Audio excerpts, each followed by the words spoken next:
अगर आप इसे यूज कर रहे हो तो आप ऐसे फोल्ड करके नहीं रखोगे। अगर बीच में जरा भी आपने एक दो मेजरमेंट स्किप किया तो फिर गड़बड़ हो जाएगा। आप लोग क्या करते हो, बाजू की कटिंग करने के लिए कहते हो मुझे 2 मेजरमेंट चाहिए, बाजू की लंबाई और बाजू की फिटिंग, और मैं आपको कह रही हूँ कि मुझे ये 2 मत दो, बाकी के 2 दे दो। और 4 मेजरमेंट बहुत जरूरी है। देखो, मेजरमेंट में सबसे ज्यादा इंपॉर्टेंट होता है आपने मेजरमेंट देते हुए क्या पहना है। जिसका भी मेजरमेंट ले रहे हो उसने क्या पहना है। अगर आपके पास कोई भी क्लाइंट आता है और उसने कुछ भी लूज पहना हुआ है, बैगी टॉप पहना हुआ है या स्वेटर पहना हुआ है, तो उसके ऊपर आप मेजरमेंट नहीं लेंगे क्योंकि आप कंफर्टेबल नहीं होंगे। तो अगर आपके क्लाइंट ने एक ऐसा ब्लाउज पहना है जिसमें फिटिंग बहुत अच्छी है, तब आप उस ब्लाउज के ऊपर मेजरमेंट ब्लाउज का ले सकते हो, तब कोई प्रॉब्लम नहीं है क्योंकि उसकी फिटिंग अच्छी है तो आप सारी चीजें अच्छे से देख पाओगे।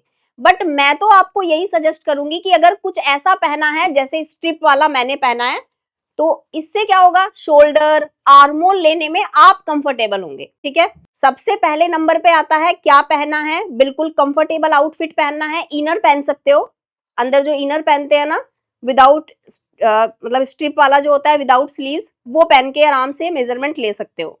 बट कुछ ऐसा होना चाहिए ताकि यहाँ पे आप मेजरमेंट लेने में कंफर्टेबल हो। सेकंड होता है आपका मेजरमेंट टेप।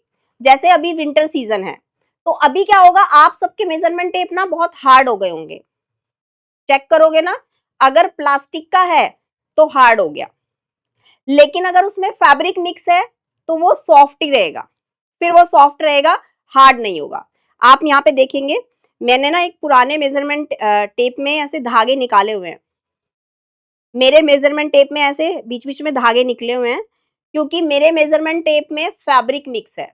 अब ये जितना भी पुराना हो जाएगा ये सॉफ्ट ही रहेगा, हार्ड नहीं होगा, क्योंकि इसमें भी फैब्रिक मिक्स है, इसमें भी निकल सकता है। जब आप मेजरमेंट टेप को बहुत ध्यान से देखोगे तो साइड में ना धागे के हल्के हल्के रेशे निकले होते हैं। आप भी देखना अपने मेजरमेंट में, तो आपको नए मेजरमेंट टेप में भी वो दिखेगा। तो क्या होगा, मेजरमेंट टेप हमेशा सॉफ्ट रहेगा, हार्ड नहीं होगा। सेकंड होता है, हम लोग जब काम करते हैं, जैसे बहुत सारे स्टूडेंट्स ऐसे होंगे आज जो बहुत सालों से काम कर रहे हैं, 20 साल 30 साल से काम कर रहे हैं, तो आप जब काम करते हो और काम करने के बाद अपना पूरा काम फिनिश कर लेते हो तो आप मेजरमेंट टेप को ऐसे फोल्ड कर लेते हो, है ना। तो आपको ऐसे फोल्ड नहीं करना है, ये फोल्ड सिर्फ शॉप पे ही रखा रहता है तो होता है। अगर आप इसे यूज कर रहे हो तो आप ऐसे फोल्ड करके नहीं रखोगे। पता है फोल्ड करने का मतलब है काम बंद, और काम बंद होने का मतलब क्या है, बंद। ओके, तो इसलिए आप इसको ओपन करके रखोगे। आप कहीं पे भी हैंग कर दीजिए, आप मशीन पे हैंग कर दीजिए, वॉल पे हैंग कर दीजिए, बट आप इसे फोल्ड नहीं करोगे। और आप लोग जब मेजरमेंट टेप को यूज करते हो तो गलती से जल जाता है, गलती से कट जाता है, तो आप उसको भी यूज करने लग जाते हो, बट वो यूज नहीं करना चाहिए। मैंने जितने भी स्केल अभी तक यूज किए हैं, अगर उसमें जरा सा भी जल गया या कट गया या टूट गया, मैं उसे यूज नहीं करती, मैं फेंक देती हूँ, क्योंकि वो सही नहीं होता। मेजरमेंट टेप में भी मैंने देखा है कट जाता है तो हम उसको जॉइंट लगा देते हैं, क्योंकि हमें ऐसा लगता है कि मेजरमेंट टेप ना यहाँ से कट गया है, 55 के बाद से कट गया है, तो ये तो मैं यूज ही नहीं करूंगी, मुझे तो मेजरमेंट टेप को ज्यादा से ज्यादा 48 तक यूज करना है ना। तो आपको तब भी वो यूज नहीं करना, करना नहीं चाहिए। ठीक है, बाकी आपकी मर्जी है, बट नहीं करोगे तो ज्यादा अच्छा रहेगा। ये छोटे छोटे से पॉइंट्स हैं जो ध्यान रखने हैं हमें अपने काम को आगे बढ़ाने के लिए। अब आते हैं अपने टॉपिक पर, मेजरमेंट लेने पर। देखो, जब भी आप किसी भी आउटफिट का मेजरमेंट लोगे तो हमेशा से ध्यान रखना उसके पॉइंट्स लिख लेना। टॉप से स्टार्ट करना है और सीक्वेंस वाइज मेजरमेंट लेना है बॉटम तक। अगर बीच में जरा भी आपने एक दो मेजरमेंट स्किप किया तो फिर गड़बड़ हो जाएगा। एक एक मेजरमेंट बहुत ही ज्यादा इंपॉर्टेंट है, बहुत ज्यादा, क्योंकि हम कोई भी चार्ट फॉलो नहीं कर रहे हैं। इसलिए अगर परफेक्ट फिटिंग चाहिए तो परफेक्ट मेजरमेंट होना ही चाहिए, अदरवाइज आपका जो फिटिंग है वो बिल्कुल परफेक्ट तो नहीं आएगा, कुछ ना कुछ उसमें गड़बड़ हो ही जाएगा अगर मेजरमेंट सही नहीं है। तो मेजरमेंट बहुत ज्यादा इंपॉर्टेंट है। तो जब भी मैं मेजरमेंट लूंगी तो मैं पहले ये देखूंगी क्लाइंट का पैडेड बनाना है या नॉन पैडेड बनाना है। पैडेड में और नॉन पैडेड में भी डिफरेंस होता है एपेक्स पॉइंट का। सोचो कि मुझे किसी क्लाइंट का ब्लाउज बनाना है, प्रिंसेस कट बनाना है, और उनकी एज है 45 प्लस, 50 प्लस मान लो, चलो उनकी एज 55 प्लस है, तो 55 प्लस में क्या होगा, एपेक्स पॉइंट अपनी जगह से आधा इंच नीचे आ जाएगा, एज के हिसाब से भी नीचे आ जाता है। ऐसा नहीं है कि साइज सेम है तो सबका एपेक्स पॉइंट सेम रहेगा, नहीं होता, एज के हिसाब से भी नीचे आ जाता है। एंड पुरानी ब्रा पहनी है, पुरानी ब्रा में भी नीचे आ जाता है, वहीं पे ब्रा चेंज कर दोगे तो अपेक्स पॉइंट फिर ऊपर चला जाएगा। तो ये छोटी छोटी सी चीजें हैं, बहुत ज्यादा इंपॉर्टेंट है। फिर उसके बाद अगर पैडेड बना रहे हो तो कहीं पे भी बनाओगे एडजस्ट कर लेगा, बॉडी स्ट्रक्चर एडजस्ट कर लेगा, क्योंकि वो पैडेड ब्लाउज है, आप ब्लाउज के अकॉर्डिंग अपने आप को एडजस्ट कर लेते हो। लेकिन अगर पैडेड नहीं है तो एडजस्ट होगा ही नहीं, आप ऊपर करेंगे फिर नीचे जाएगा, ऊपर करेंगे फिर नीचे जाएगा, तो वो प्रॉब्लम आपकी बनी रहेगी। तो इसलिए ये छोटी छोटी चीजें हैं जो बहुत ध्यान रखनी है। पहले शोल्डर का मेजरमेंट लूंगी, अब मैं शोल्डर का मेजरमेंट पीछे से लूंगी, बैक से, और बिल्कुल सीधा ऐसे। अब देखो ये वाले पॉइंट से इस पॉइंट तक ले रही हूं, मेरा फुल शोल्डर आ रहा है 13 इंच। देखो यहां से लेना स्टार्ट किया इस पॉइंट से, और इस पॉइंट तक आप खुद ही देख सकते हैं शोल्डर कितना आ रहा है, 13 इंच। अब लेते हैं आर्मोल। 90% लोग तो आर्मोल लेते ही नहीं है, और मैं तो ये कहती हूं कि बिना आर्मोल की तो सिलाई होगा नहीं। तो मेरा जो यहाँ पे आर्मोल है वो ऐसे नापना है, मेजरमेंट टेप को ऐसे रखेंगे और बिल्कुल इस तरीके से आपको गोलाई में अपने आर्मोल को लेना है। अब देखो मेरा जो आर्मोल है वो 16 इंच है, 16। देखो बिल्कुल लूज भी नहीं है और टाइट भी नहीं है। उसके बाद लेंगे दूसरी साइड से।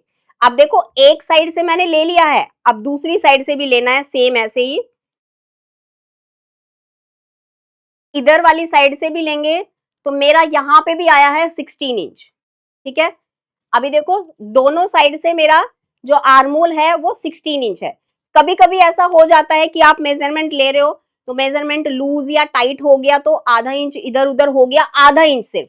जैसे अभी मैं फिर से लेकर आपको दिखा देती हूँ। अभी देखो यहाँ पे जो आर्मोल है वो 16 इंच है, तो दोनों साइड से बराबर है। अभी मैंने आपको एक बात और बताई थी कि जब आपका आर्मोल एक ही साइड से या शोल्डर आपका एक ही साइड से गिरता है, वहां पे क्या प्रॉब्लम आती है, वहां पे आता है दोनों साइड का आर्मोल अलग अलग। और ये सिर्फ आपको 1% या 2% लोगों में ही मिलता है, सब में नहीं मिलेगा। 1 या 2% लोगों में होता है जिनके आर्मोल में डिफरेंस होता है, और उनका जिस साइड से कम होगा उसी साइड से गिरेगा। तो आप लोग फटाफट से वो बात समझ लेना, पकड़ लेना और उनको बता देना, ठीक है। बट ये चीजें कब कर पाओगे, जब आप बार बार चेक करोगे। ऐसा नहीं उनका बराबर है, भाई आपका तो आगे पीछे हो रहा है, आपको तो इधर से गिरता है, बोले हाँ नहीं भाई मेरा नहीं गिरता कभी भी, तो कैसे होगा ऐसे। जब तक आपको एक्सपीरियंस नहीं होगा, आप कंफर्म नहीं होंगे, तब तक आप अपने क्लाइंट को नहीं बोलेंगे और किसी को भी नहीं बोलेंगे। अगर अलग अलग हो भी रहा है मेजरमेंट, तो चुपके से फिर से ले लो, ठीक है। जैसे अगर अलग अलग आ रहा है तो फिर से ले लो आराम से, फिर दूसरी बार लो, 3 बार लो ऐसे ही। अगर तीनों बार आपको लग रहा है अलग अलग है तो फिर कंफर्म हो गया, हाँ भाई अब तो अलग अलग ही आ रहा है, मतलब अब कंफर्म है इसी साइड से गिरता है। चलो बता देती हूँ। तो स्टार्टिंग में जब आप ऐसा करोगे तो आपका कॉन्फिडेंस धीरे धीरे बढ़ने लगेगा, अपने आप बढ़ने लगेगा। फर्स्ट टाइम थोड़ा सा और लगेगा, सेकेंड टाइम और थोड़ा सा एक्सपीरियंस आएगा। जब हर बार ऐसा करोगे ना तो धीरे धीरे कॉन्फिडेंस बढ़ने लगेगा, और फिर आपको कंफर्म हो जाएगा कि हाँ एक्चुअल में ऐसा है। तो अभी देखो आर्मोल का मेजरमेंट लिया हमने। अब सबसे इंपॉर्टेंट आता है फ्रंट क्रॉस, बैक क्रॉस, जो मैंने देखा 90% लोग नहीं लेते हैं, फ्रंट क्रॉस और बैक क्रॉस।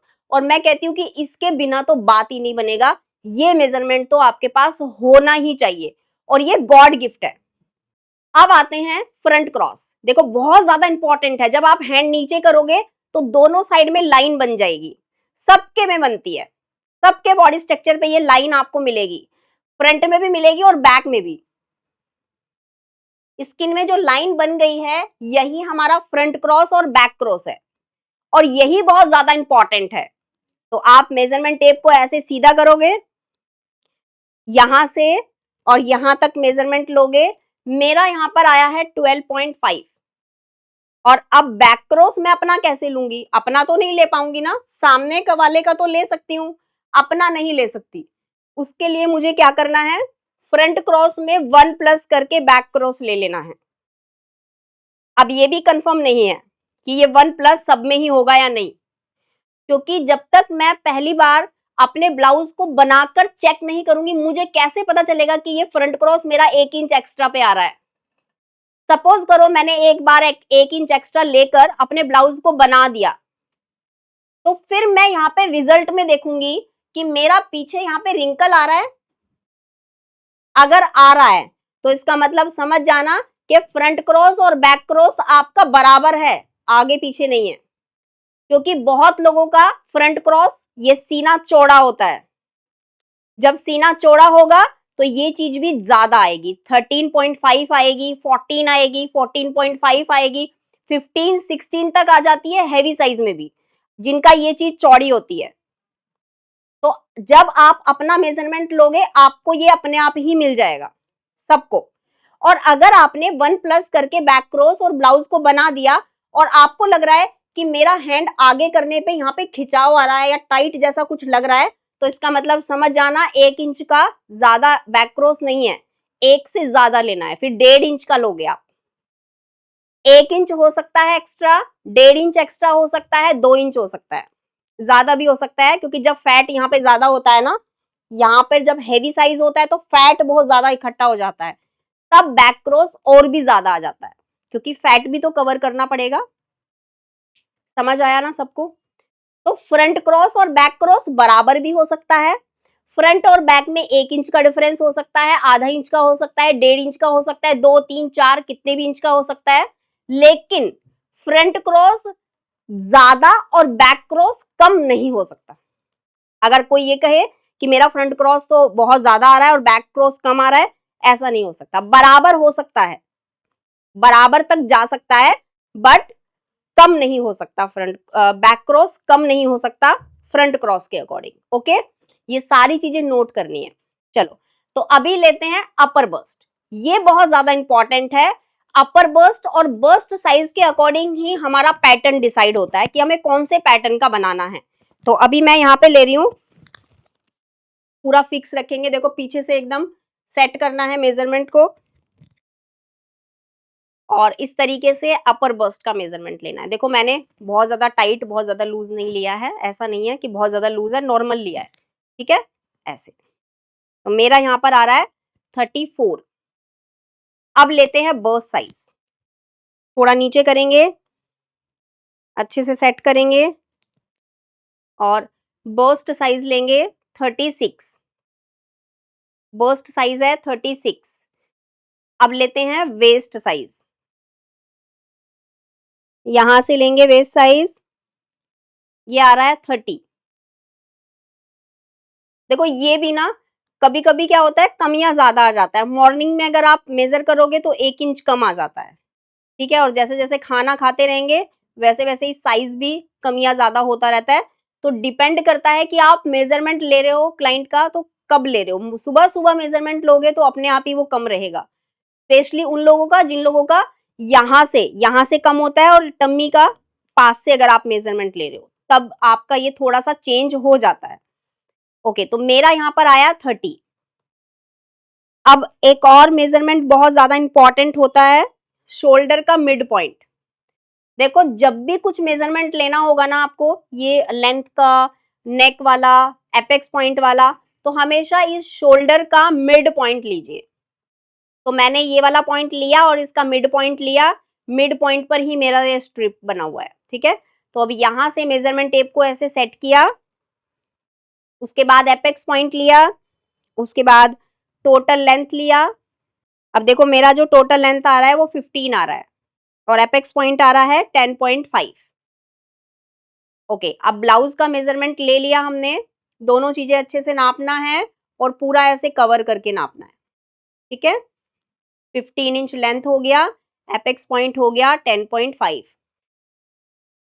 एक चीज हमेशा याद रखना, जब आप किसी भी ब्लाउज का फ्रंट से लेंथ लेते हो तो बैक वाला लेंथ भी बहुत इंपॉर्टेंट होता है।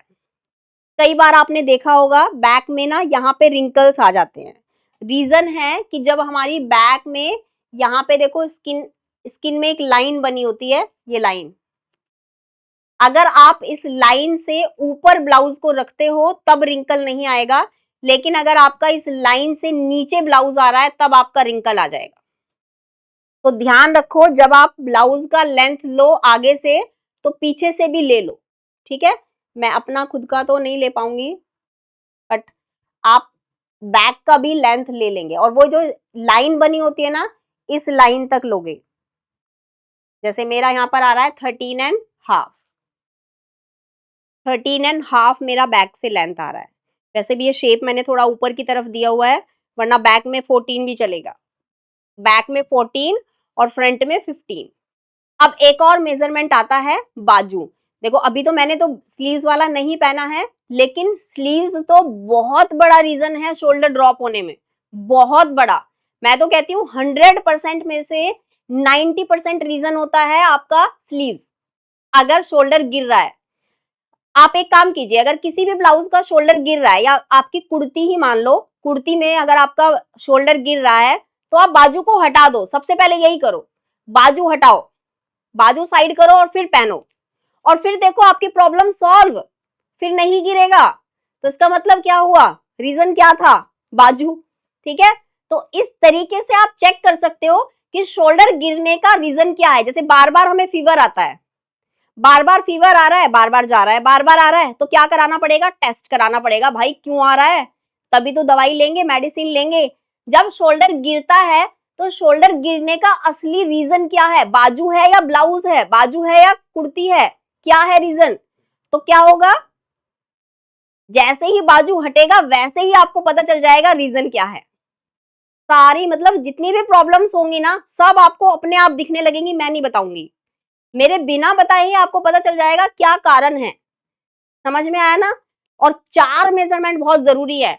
आप लोग क्या करते हो, बाजू की कटिंग करने के लिए कहते हो मुझे 2 मेजरमेंट चाहिए, बाजू की लंबाई और बाजू की फिटिंग, और मैं आपको कह रही हूं कि मुझे ये 2 मत दो, बाकी के 2 दे दो। इन 2 से मैं बहुत अच्छे से मार्किंग कर लूंगी और बाकी का काम मेरा हो जाएगा। सबसे पहले लेंगे बाजू का लेंथ, शोल्डर के मिड पॉइंट पर मेजरमेंट टेप को सेट करेंगे, और जितना भी लेना है आपको 5, 6, 7, आजकल तो ये 9 और 10 इंच ज्यादा चल रहा है ना, फैशन में ज्यादा है, ट्रेंड में ज्यादा है। जितने भी ब्लाउजेस बन रहे हैं, ब्राइडल ब्लाउजेस, सब 9 और 10 इंच लेंथ के बन रहे हैं। तो मैं भी आपको इतना ही सिखाने वाली हूँ। तो मैं ले रही हूँ यहाँ पे 10.5। जहां पे भी 10.5 आएगा वहीं पे मुझे गोलाई का मेजरमेंट लेना है। मेरी फिटिंग यहाँ पे आ रही है 10.5, तो मेरा जो लेंथ है वो 10.5 है, और मेरा जो फिटिंग है वो भी 10.5 है। अब लेते हैं बाइसेप्स। बाइसेप्स कहां से लिया जाता है, ये जो आपका स्किन यहां से लटक रहा है, ये आपका बाइसेप्स है, और ये शोल्डर से 3 या 4 इंच नीचे आपको लेना है। आपने शोल्डर से नापा, जहां पे भी 3-4 इंच नीचे आया वहीं से गोलाई का मेजरमेंट ले लिया। देखो 12.5, और 12.5 में मैंने बहुत ज्यादा टाइट नहीं रखा है, मैंने कितना लूज रखा है ये मैं आपको दिखा देती हूँ। देखो बहुत ज्यादा टाइट नहीं रखा। तो बाइसेप्स का मेजरमेंट लेना बहुत जरूरी है। मेरा बाइसेप्स है 12.5, टाइट करके करूंगी तो बिल्कुल टाइट करके आ रहा है 11.5। मैंने टाइट नहीं रखा, मैंने मेजरमेंट को ढीला ही रखा है, लूज ही रखा है, 12.5। अब चौथा मेजरमेंट है मेरा आर्मोल, जो मैं पहले ही ले चुकी हूं, 16 इंच। क्लियर हुआ। तो ये 4 मेजरमेंट मेरे लिए बहुत जरूरी हैं बाजू की कटिंग करने के लिए। अब आता है उससे भी ज्यादा इंपॉर्टेंट, गले की चौड़ाई। मैं तो बॉडी स्ट्रक्चर पे ही ले लेती हूँ गले की चौड़ाई कितनी आ रही है, क्योंकि अगर हम इस तरीके से मेजरमेंट लेते हैं तो हमें गले की चौड़ाई निकालने का फॉर्मूला भी यूज नहीं करना पड़ता। एकदम मेजरमेंट ऐसे ही ले लो तो बिल्कुल परफेक्ट आ जाता है, एकदम ऐसे वाली फिटिंग। मेरा जो यहाँ पर आप नेक देख रहे हो, अभी आप ध्यान से देखो, मेरी जो स्ट्रिप है ऐसे जा रही है। आप मेरी नेक की शेप सिर्फ देखो, सभी स्टूडेंट्स मेरे सिर्फ नेक की शेप देखेंगे। अब मेरा सवाल है आप लोगों से, जब आप अपने गले की चौड़ाई को 2.5 इंच पर लेते हो तो वो 2.5 और 2.5 5 इंच होना चाहिए, और जब आप गर्दन से नीचे अपने मेजरमेंट टेप को सेट करते हो तो क्या वो 5 इंच पे आता है? नहीं आता, फैल जाता है, क्योंकि हमारा बॉडी स्ट्रक्चर जितने इंच पे चाहिए, जितने इंच पे मांगता है, उतने ही इंच पे वो एडजस्ट होगा। आज ये 2 लाइन समझ लीजिए। अगर आप अपने गले की चौड़ाई को 2.5 या 3 इंच पे बनाते हो, वो फिर भी फैल के उतना ही आता है जितना मेरा अभी आ रहा है, 8 आ रहा है। समझ रहे हो? आप अभी बैठे होंगे, बहुत सारे स्टूडेंट बैठे होंगे जिन्होंने लिया होगा 2.5 इंच पे, लिया तो होगा। अभी भी मिरर के सामने खड़े होकर चेक कर सकते हो। आई एम कंफर्म कि 8 इंच पे ही आ रहा होगा। सोचो, अभी आप लोग 2.5 पे ले रहे हो, वो 2.5 पे फैल के इतने पे आ जा रहा है। मैंने एक बार 10 पे लिया था तो वो कम हो गया था, 8 पे आ गया था। यस, ऐसे ही होता है। लॉजिक समझो, ठीक है? इतना ले रहे हो, यहाँ पे आ रहा है, इतना ले रहे हो, यहाँ पे आ रहा है। क्या रीजन है? कुछ भी कर लो, वही तो एक बताया मैंने आपको। मैं 5 इंच शोल्डर लूं, 6 लूं, 7 लूं, 8 लूं, कितना भी शोल्डर ले लूं और गले की चौड़ाई भी कितनी भी ले लूं, आएगा उतने पे ही। ये टेक्निक होती है कि आप कुछ भी कर लो, ठीक हो जाएगा भाई, सही आ जाएगा, बिल्कुल फर्स्ट क्लास। तो अभी हम गले का डीप ले लेते हैं। नेक डीप कितना लेते हैं? तो शोल्डर के मिड पॉइंट से रखेंगे मेजरमेंट टेप को, और जितना भी आपको नेक डीप लेना है उतना ले सकते हैं। 7 ले सकते हैं, 7.5 ले सकते हैं, इतना ले सकते हैं। और ऐसे ही बैक से ले सकते हो, बैक से भी कितना भी डीप ले सकते हो, कितना भी लेंथ में ले सकते हो। क्लियर हुआ ना? तो मेरा जो नेक लेंथ है वो 7.5 है और नेक ब्रॉड है 8 इंच। बैक में आप लोग बताना मुझे कितना डीप बनाना है, क्योंकि मुझे तो सिर्फ कैंची चलानी है, बताना तो आप ही लोगों को है। तो बैक में कितना डीप आप चाहोगे कि कितना डीप हम बनाएं, तो फिर आप मुझे बताना कमेंट, ठीक है?